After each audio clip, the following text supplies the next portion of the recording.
Hello, beautiful people of God. Today I wanted to do a reading from Psalm 46, a psalm that speaks about God's power, his majesty, and his authority over all creation, but also in contrast that speaks about the strength and the peace that he provides for those who trust in him.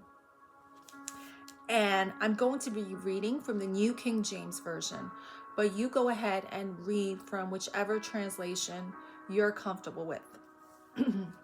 And Psalm 46 goes, God is our refuge and strength, a very present help in trouble.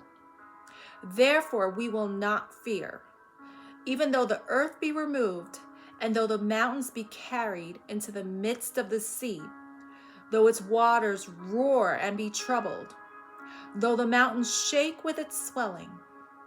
There is a river whose streams shall make glad the city of God, the holy place of the tabernacle of the Most High. God is in the midst of her. She shall not be moved. God shall help her just at the break of dawn. The nations raged, the kingdoms were moved. He uttered his voice, the earth melted. The Lord of hosts is with us. The God of Jacob is our refuge. Come, behold the works of the Lord, who has made desolations in the earth. He makes wars cease to the end of the earth. He breaks the bow and cuts the spear in two. He burns the chariot in the fire. Be still and know that I am God. I will be exalted among the nations. I will be exalted in the earth. The Lord of hosts is with us. The God of Jacob is our refuge.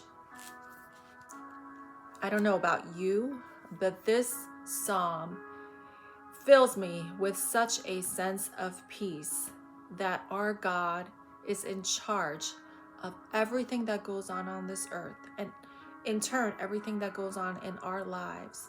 So we don't have to fret. We don't have to worry. We could just rest in this knowledge, in this understanding.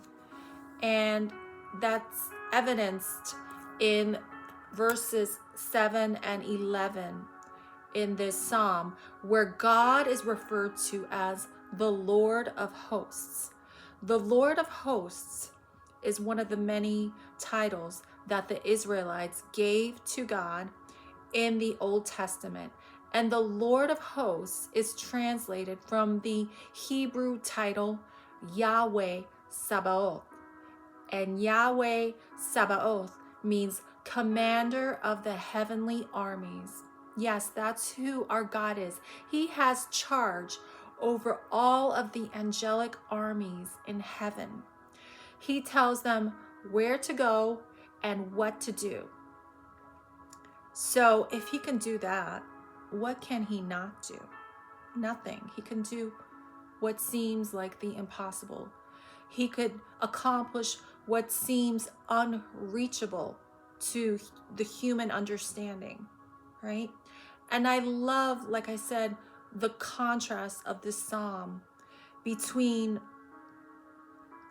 the chaos that might exist in this earth, the natural disasters that might fall on the people of this earth, the wars that might be raging, that the Lord can just put to an end. And for those who are not with God, those who are not following him, who are not trusting in him, who are not believing in him, this could be a very scary thing. It could leave people with a lot of questions and confusion and fear. But for those of us who believe and trust in him and who worship him and who dwell in him, whose his spirit is in, amidst all this chaos, we can have peace, we could have strength, we could have tranquility. And I wanted to go to verse 4, where this is demonstrated so beautifully.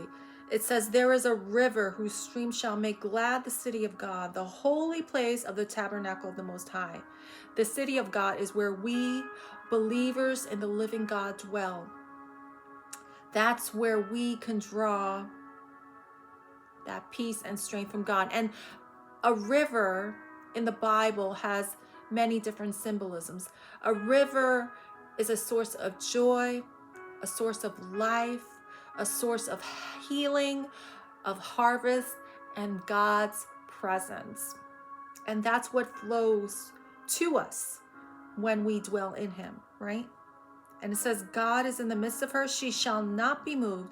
God shall help her just at the break of dawn. So just at the break of dawn, just when we might have been waiting for God to answer our cry and our distress, and we may think all hope is lost, he answers just at the break of dawn, just when the light of day is coming. That's how good our God is. And the Psalm ends with, be still and know that I am God. I will be exalted among the nations. I will be exalted in the earth. When I read that, I think about how it says about Jesus, that every knee will bow and every tongue will confess that Jesus Christ is Lord. He will be exalted. Our God will be exalted.